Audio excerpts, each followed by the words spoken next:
So ito po yung continuation po ng function na kanina. Okay, so we have the piecewise function. So sabi daw po piecewise. So piece by piece po ito. So what is the definition of the piecewise function? So these are situations that can be described by one formula that depends on the independent variable is known as piecewise function.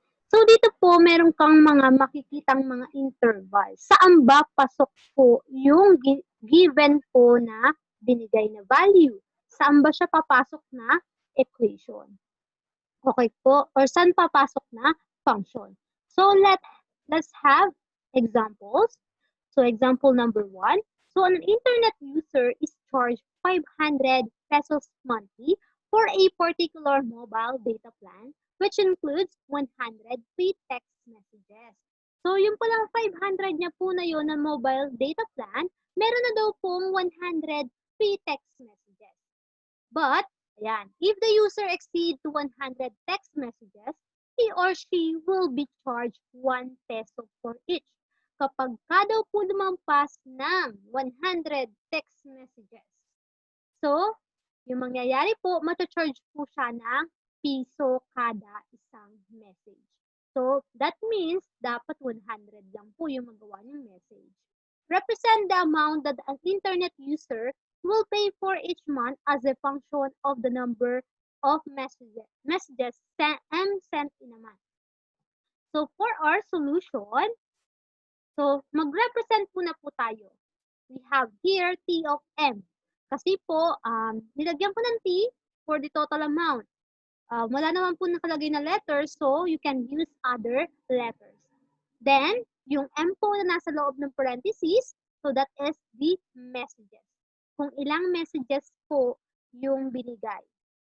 Okay, represent the amount that will be paid by an internet user for each month. It can be represented by the piecewise function. Ito na po. Okay, so we have the T of M, we have 500 if M is greater than 0 but less than or equal to 100. Ayun po, tinutukan niya dyan yung text messages. And then, we have also here 500 plus M. Kasi nga po kapag ka lumampas daw ng 100 messages, ayan po, 100 or M is greater than 100 text messages, ibig sabihin lumampas na po 101. So we have this formula 500 plus M. For example po, ang binigay ay, ang sinabi po naka 120 messages siya. Ito po yung gagamitin mong formula nun. Depende po kung saan po pasok yung binigay na value. Sabihin natin 99 lang po yung na-send niyang messages. Okay. So, dito po siya papasok. 500 pa rin yung babayaran niya. Pero kapag ka po naging 200, 500, 700 messages, okay. So, dito po siya papasok sa pangalawa. Saan po bang interval siya nakapasok? Ayan po yung sa piecewise function po natin. Kung saang interval po siya pasok, yung value po ng M natin dito, ayun po yung gagamitin. So, let's have another example. Ayan. When you ride a jeepney, the cost of fare for the first 4 kilometers is 7 pesos. And each additional kilometer costs 1.75 pesos each. Use a piecewise function to represent the cost of fare C in relation to the distance D you will travel. So, yan po. Kapag ka pala sumasakay ka ng jeepney, meron palang bayad-bayad po yun, di ba? Yung driver may kinukwenta pala dyan. Okay po. Hindi po basta-basta din. Okay. So, nagdedepende po yan kung ano yung distance. Gaano kalayo ba yung tinravel mo. Okay po. So, ito po yung, kumbaga, ay minimum na bayad. Yung pong 7 pesos sa unang 4 na kilometer. Ngayon, kapag ka daw po dumagdag pa ng kilometer, ng distance, so magbabayad ka po ng 1.75 pesos each. Ngayon, i-represent po natin to as a piecewise function. So, yan po. For our solution, let's C of D. Yan. Kasi may given po na letter C, cost of fare C in relation to distance D. So, we have C of D represent the cost of fare C in relation to the distance D you will travel. The input here is the distance, syempre po. Kasi yun po yung independent variable. Iba-ibang distance yung tinatravel po or pupuntahan mo. And the output is the cost of fare. Syempre, kung gaano kalayo yung tinakbo or na-travel mo, depende nun kung magkano yung babayaran mo. Thus, it can be represented by the piecewise function. C of D, ayan po, we have 7 if D is greater than 0 but less than or equal to 4. Kasi po, pagka 4 kilometers, ayan, hanggang 4 kilometers po, 7 pesos lang babayaran. Pero kapag ka po ang distance mo, if D is greater than 4, then you will pay 7 plus 1.75B. Ayan po. Given po siya sa problem. For example, 5 kilometers na po yung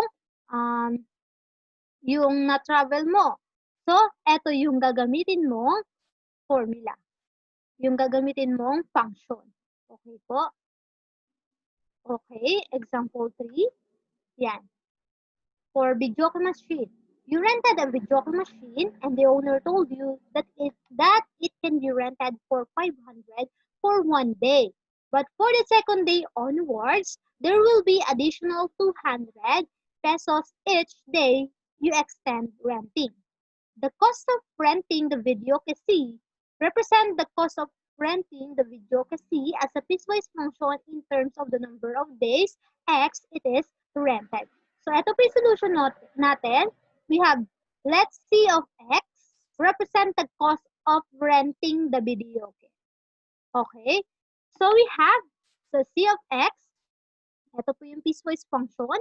If x is greater than 0, but less than or equal to 1 day, so you will pay 100 pesos. So, kaya po pwede rin x is equal to 1. Saktong 1. Pwede pong ganyan na lang nakasulat dyan. Pwede pong eto or eto pong nasa taas. Then, kapag ka naman daw, lumampas ng 1 day, yan, x is greater than 1 day. X is greater than. So, 1 day, ayan po, 2 days onwards or second day onwards po, pangalawang araw na, pangatlo, pangapat, magbabayad ka na ng 500 plus 200x. Yan na po yung function na gagamitin mo para malaman mo kung magkano po yung babayaran mo. So, para po ma-solve mo, you only have to substitute the value given. At kung saan ba pasok dito sa interval na to, alin ba dyan yung gagamitin mong function. So, hanggang dun lang.